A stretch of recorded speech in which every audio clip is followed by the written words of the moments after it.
എന്നെ ഇവിടെ നാവിയുടെ ഇവിടെ പിടിച്ച് വണ്ടിയിലിടുകയും എന്നിട്ട് വണ്ടിയിലിട്ട് കുറേ ചവിട്ട് എന്നിട്ട് വാപ്പ പിന്നെ തടസ്സം വയ്ക്കാൻ നിർത്ത് വാപ്പയെ ഇതാണ്ട് ചെവി കന്നത്ത് ഒരു അടിയും കൊടുത്തിട്ട് എടുത്ത് എറിയുമായിരുന്നു പോലീസുകാർ. എന്നിട്ട് എറിഞ്ഞിട്ട് കണ്ണാടിയൊക്കെ എറിഞ്ഞു പൊട്ടിച്ച് ഫോണും വണ്ടി കയറ്റിയാണ് പൊടിച്ച ഫോൺ വണ്ടി കയറ്റി ഇറക്കുകയും ചെയ്ത്. എന്നിട്ട് പോയിട്ട് വന്നതാണ് 4:30 പാലരി എക്സ്പ്രസ്സിൽ വന്ന് ഇറങ്ങിയതാണ്. ഞാൻ വീട്ടിലോട്ട് പോകാൻ വേണ്ടി കരിക്കോടാണ് വീട്ടിലോട്ട് പോകാൻ വേണ്ടി ബസ് കയറാൻ നിന്നതാണ്. അപ്പം 3 പോലീസുകാർ അപ്പുറത്ത് ആ ഓപ്പോസിറ്റ് കടയുടെ അവിടെ നിന്ന് നല്ലോണം എന്തോ റൈസൊക്കെ ആയി സംസാരിച്ച് പുള്ളി തിരിഞ്ഞു പോകാനായിരുന്നു ഞങ്ങളെ കണ്ട. അങ്ങനെ ഓപ്പോസിറ്റ് വന്ന് ഞങ്ങളെ വാപ്പാടുത്ത് ചോദിച്ച് മദ്യപിച്ചിട്ട് ഇരിക്കുവാണ് ഊതാൻ പറഞ്ഞു. അപ്പോൾ വാപ്പ പറഞ്ഞു ഞാൻ മദ്യപിക്കത്തില്ലെന്ന് പറഞ്ഞു. ഞാൻ പള്ളിയിൽ പോയിട്ട് വന്ന് ടിക്കറ്റ് കാണിക്കാമെന്ന് പറഞ്ഞു ട്രെയിനിൻ്റെ. പുള്ളി അപ്പം ഒരു അയവ് വരാൻ വേണ്ടി വാപ്പ പറഞ്ഞ് കരിക്കോട് കോൺഗ്രസിൻ്റെ ഡിവിഷൻ പ്രസിഡൻ്റാന്ന് പറഞ്ഞപ്പോൾ പുള്ളി വാപ്പയെ പിടിച്ച് തള്ളി. അങ്ങനെ ഞാൻ തടസ്സം വയ്ക്കാൻ നേരത്തെ എന്നെ നല്ലോണം അടിച്ചിട്ട് ഉടുപ്പൊക്കെ പിടിച്ച് വലിച്ചു കീറി. എന്നെ ഇവിടെ നാവിയുടെ ഇവിടെ പിടിച്ച് വണ്ടിയിലിടുകയും എന്നിട്ട് വണ്ടിയിലിട്ട് കുറേ ചവിട്ട് എന്നിട്ട് വാപ്പ പിന്നെ തടസ്സം വയ്ക്കാൻ നിർത്ത് വാപ്പയെ ഇതാണ്ട് ചെവി കന്നത്ത് ഒരു അടിയും കൊടുത്തിട്ട് എടുത്ത് എറിയുമായിരുന്നു പോലീസുകാർ. എന്നിട്ട് എറിഞ്ഞിട്ട് കണ്ണാടിയൊക്കെ എറിഞ്ഞു പൊട്ടിച്ച് ഫോണും വണ്ടി കയറ്റിയാണ് പൊടിച്ച ഫോൺ വണ്ടി കയറ്റി ഇറക്കുകയും ചെയ്ത്. എന്നിട്ട് സ്റ്റേഷനിൽ കൊണ്ടുവന്നിട്ട് അവിടുന്ന് ഇറങ്ങിയിട്ട് വീണ്ടും എന്നെ തറയിട്ട് നല്ലോണം മർദ്ദിക്കുകയൊക്കെ ചെയ്തു. പക്ഷെ പോലീസുകാർ രണ്ടുപേരും വെള്ളം അടിച്ചിട്ടാണ് നിന്നത്, അത് ഉറപ്പാണ്. കാരണം നല്ല വാട സ്മെല്ലൊക്കെ ഉണ്ടായിരുന്നു.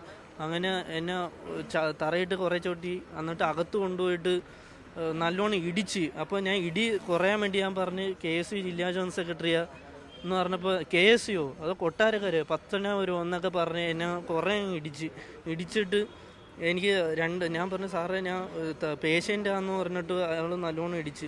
അങ്ങനെ എൻ്റെ കണ്ണ് കുറച്ച് നേരം ബ്ലറായി. പിന്നെ അവന് കലിപ്പ് തീരുന്ന വരെ വീണ്ടും ഇടിച്ചിട്ട് പോലീസുകാരെയൊക്കെ നോക്കിയിരിക്കുക. കൂടെ ഒരു പോലീസുകാരെ വെച്ച് കൊടുക്കുകയും ചെയ്തു ഇടിക്കാൻ വേണ്ടി. അത് കഴിഞ്ഞിട്ട് ഞാൻ കുറേ നേരം കഴിഞ്ഞിട്ട് ഞാൻ അവിടെ പോലീസ് സ്റ്റേഷനിൽ പറഞ്ഞു എനിക്ക് തല ഇറങ്ങുന്നു സാറേ കൊണ്ടുപോകുമെന്ന് പറഞ്ഞ് കുറേ കഴിഞ്ഞിട്ടാണ് എന്നെ ഹോസ്പിറ്റലിൽ കൊണ്ടുപോയതും. അത് കഴിഞ്ഞിട്ട് എന്നെ ഇവിടെ കൊണ്ടുവന്നത് നല്ലോണം മർദ്ദിച്ച്. ആ പോലീസുകാരൻ പേര് വരെ എടുത്ത് പറഞ്ഞു ഞാൻ സുമേഷ് എന്നാണ് എൻ്റെ പേര്, എനിക്ക് ചെയ്യാൻ പറ്റുന്നത് ചെയ്യ്, നീ ഏത് പൊളിറ്റീഷ്യനായാലും കുഴപ്പമില്ല എന്നൊക്കെ പറഞ്ഞ് പേരെടുത്താണ് ഇടിച്ചത്. അതുകൊണ്ട് ഇവിടെയൊക്കെ ഇടിച്ച് നാവിക്കൊക്കെ ചവിട്ടുകയൊക്കെ ചെയ്തു. ഞങ്ങൾ പുത്തൽപുത്തൂർ പള്ളിയിൽ പോയിട്ട് പാലരുവി എക്സ്പ്രസ്സിൽ കൊല്ലത്ത് 4:15 വന്ന് ഇറങ്ങിയിട്ട് അവിടെ നിന്ന് നടന്നു കരിക്കോടിന് പോകുന്ന ബസ് ബേയിൽ ജില്ലാ സഹകരണ ബാങ്ക് ഓഡിറ്റോറിയത്തിൻ്റെ സൈഡിൽ ബസ് കാത്ത് നിൽക്കുന്ന സമയത്ത് അതിന് നേരെ എതിരെ ഒരു SI യൂണിഫോമോട് കൂടിയും ഒരാൾ യൂണിഫോം ഇല്ലാതെയും ഡ്രൈവർ ഉൾപ്പെടെ ഇതിൻ്റെ ഓപ്പോസിറ്റ് സൈഡിൽ നിൽക്കുന്ന നമ്മൾ കണ്ടു. അപ്പോൾ അവിടുന്ന് ഞങ്ങളെ കണ്ടുകൊണ്ട് പെട്ടെന്ന് ഓടി വരികയും എൻ്റെ അടുത്ത് ഊതാൻ പറഞ്ഞു. ഞാൻ പറഞ്ഞു സാറേ ഞാൻ പള്ളിയിൽ പോയിട്ട് വരുവാണ്, എൻ്റെ മക്കളാണ് കൂടെ നിൽക്കുന്നത് എന്ന് പറഞ്ഞപ്പോഴത്തേക്ക് എന്നെ അടിക്കാൻ കൈ പൊക്കിയപ്പോൾ ഞാൻ പറഞ്ഞു സാറേ ഞാനൊരു പൊതുപ്രവർത്തകനാണ്, ഞാൻ കരിക്കോട് ഡിവിഷൻ്റെ കോൺഗ്രസിൻ്റെ പ്രസിഡൻ്റാണ്, ഞാൻ മദ്യപിക്കത്തില്ല, അതുകൊണ്ട് സാറ് എന്നെ അങ്ങ് വിട്ടേരെന്ന് പറഞ്ഞപ്പോൾ ആദ്യം എൻ്റെ ചെവുകുറ്റിക്ക് അടിക്കുകയും എന്നെ ഒരു ചവിട്ടി ഞാൻ മറിഞ്ഞു വീണു. അപ്പോൾ എൻ്റെ മകൻ വന്ന് തടസ്സം പിടിച്ചു, സാറേ അടിക്കല്ലേ എന്ന് പറഞ്ഞു. എന്നോടുള്ള ദേഷ്യത്തിന് എൻ്റെ മകനെ അടിക്കുകയും ചുരുട്ടിക്കൂട്ടി ജീപ്പിനകത്ത് എറിയുകയും അവിടുന്ന് തൊട്ട് സ്റ്റേഷനിൽ കൊണ്ടുവരികയും സ്റ്റേഷനിൽ കൊണ്ടുവന്ന് ക്രൂരമായി മദ്യപിക്കുകയും 4:30 മണിക്ക് സ്റ്റേഷനുള്ളിൽ 4:40 സ്റ്റേഷനിൽ കൊണ്ടുവന്നിട്ട് 6 മണിക്ക് ഹോസ്പിറ്റലിൽ കൊണ്ടുപോയി. സുഖമില്ല, തലയ്ക്ക് വേദനയുണ്ടെന്ന് പറഞ്ഞിട്ട് പോലും കൊണ്ടുപോകാതെ ഹോസ്പിറ്റലിൽ കൊണ്ടുപോയി.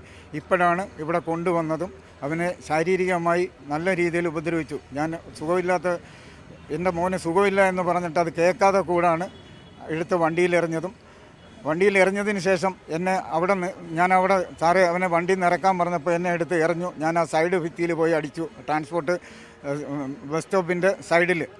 എന്നിട്ട് എൻ്റെ ചൗക്കുറ്റിക്ക് അടിക്കുകയും എൻ്റെ കണ്ണാടി ചവിട്ടി പൊട്ടിക്കുകയും എൻ്റെ മൊബൈൽ എടുത്തുകൊണ്ട് പോവുകയും ഒക്കെ ചെയ്തു. എന്നിട്ട് എൻ്റെ മോഹനെയും കൊണ്ട് പോവുകയാണ് ചെയ്തത്, ഞാൻ റോഡിൽ കളഞ്ഞിട്ട്. ഈ സമയത്ത് ഇപ്പോൾ ഞങ്ങൾ യഥാർത്ഥത്തിൽ കമ്മീഷണറെ കാണാനാണ് വന്നത്. കമ്മീഷണർ നിലവിൽ സ്ഥലത്തില്ല. അതുകൊണ്ട് ACP ഇപ്പോൾ നമ്മളൊരു ഉപരോധമായിട്ടാണ് ഇവിടെ വന്നത്, കൃത്യമായി നടപടിയെടുക്കണം എന്നുള്ളതുകൊണ്ട്. ACP ഇപ്പോൾ നമുക്ക് ഉറപ്പ് നൽകിയിട്ടുണ്ട് ഈ SIക്കെതിരെ ഇന്ന് വൈകിട്ട് തന്നെ നടപടിയെടുക്കും എന്നുള്ളത്. കാരണം ഈ SI നേരത്തെയും ഒട്ടനവധി വിഷയവുമായി ബന്ധപ്പെട്ടുള്ള കേസുകളൊക്കെ SIക്കെതിരെ ഇവിടെ ഉണ്ട്. അത് കൃത്യമായി തന്നെ ഇന്ന് നടപടിയെടുക്കുമെന്ന് പറഞ്ഞിട്ടുണ്ട്.